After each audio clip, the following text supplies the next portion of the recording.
Arrest చేసేసారనుకోండి, ఇంకా తర్వాత వాళ్ళ కత్తులతో వస్తారా, బాంబులతో వస్తారా, లేకపోతే యుద్ధ విమానాలు వేసుకొని వస్తారా, నేను రెడీ, ఐ డోంట్ కేర్. కానీ పెద్దిరెడ్డి పైన ఎటువంటి చర్యలు లేకుండా పెద్దిరెడ్డి బయట ఉన్నప్పుడు పెద్దిరెడ్డి అనుచరులు రెచ్చిపోతారు. ఇప్పుడు కిరా కార్పి గారిని ఏమంటున్నారు, ఎలా ఆయన పెడుతున్నారో చూడండి, ఆయనకున్న కామెంట్స్ ఎలా పెడుతున్నారు. నాకు కూడా అన్నారు తొందరలోనే ఇద్దరు లేపేస్తామని.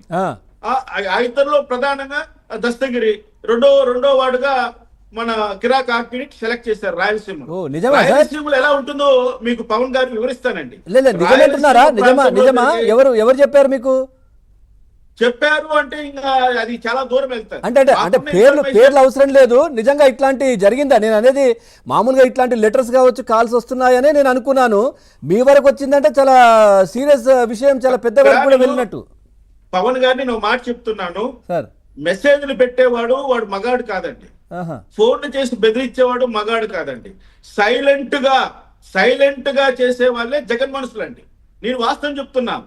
ఎందుకంటే ఒక న్యాయవాదిగా, ఒక న్యాయమూర్తిగా, సమాజంలో మూలలా ఏం జరుగుతుందో గమనించేవాడిగా, ఏ వ్యక్తి సైకాలజీ ఏ విధంగా ఉంటుందో తెలిసిన వాడిగా, వీళ్ళ యొక్క మోడస్ ఆపరాండి ఎలా ఉంటుందో, రాయలసీమలో ఉన్న ఫ్యాక్చరిస్ట్ల మోడస్ ఆపరాండి ఎలా ఉంటుందో తెలిసిన వాడిగా, పరిటాల రవి హత్య కేసులో కూడా నేను ఆ ఏరియాలో ఉన్నవాడిగా, అదే విధంగా జైల్లోనే చంపబడ్డ పరిటాల రవి హత్య కేసులో ముద్దాయి ముద్దు సీనుకు సంబంధించిన కేసును పూర్తిగా విచారణ చేసిన వ్యక్తిగా ఒక్కొక్కరి మనస్తత్వం ఎలా ఉంటుందో తెలుసు. కాబట్టి అటువంటి మనస్తత్వం కలిగినటువంటి వాళ్ళ నుంచి సేకరించిన సమాచారమే రెండు మటలు జరగబోతున్నాయి తొందరలోనన్నది నేను చెప్తున్నాను.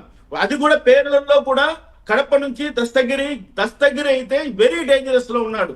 ఆయన రేపా ఎల్లుండ అన్నంత డేంజర్ లో ఉన్నారు. వాళ్ళ గ్యాంగ్ అలా వర్క్ చేస్తోంది.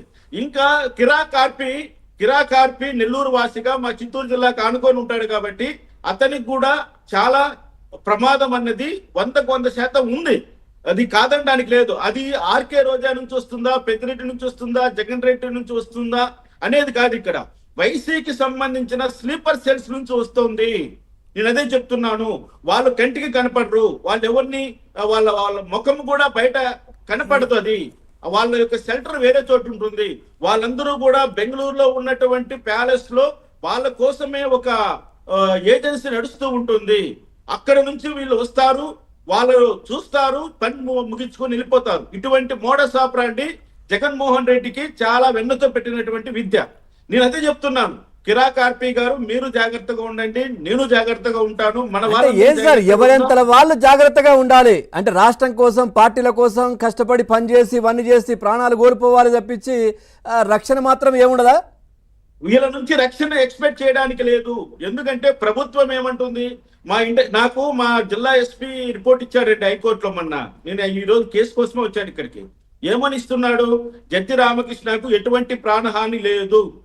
ఏమండి నమ్ముతారండి ఎవరైనా ఈ మాట చెప్పండి? ఒక ఎస్పీ ఇచ్చారండి ఈరోజు హైకోర్టులో కౌంటర్. నేను అందుకే విజయవాడ వచ్చాను, కోర్టు కోసం వచ్చాను, కోర్టు పని మీద. అంటే ఒక జిల్లా ఎస్పీనే జత్తి రామకృష్ణకు ప్రాణహాని లేదు అంటూ ఆయన ఇచ్చాడు. చాలా సంతోషం స్వామి, మీరు ఆ విధంగా భరోసా ఇస్తే చాలా సంతోషం. కానీ ఆ రోజుల్లో కూడా పరిటాల రవి గారికి ఎటువంటి ప్రాణహాని లేదు అని చెప్పినటువంటి ఎస్పీ నాకు చాలా క్లోజ్ ఫ్రెండ్. ఈరోజు అటువంటి మీరు ఏం చేస్తారో మీరు జరగదు అంటే అది జరుగుతుంది. పోలీసు వాళ్ళు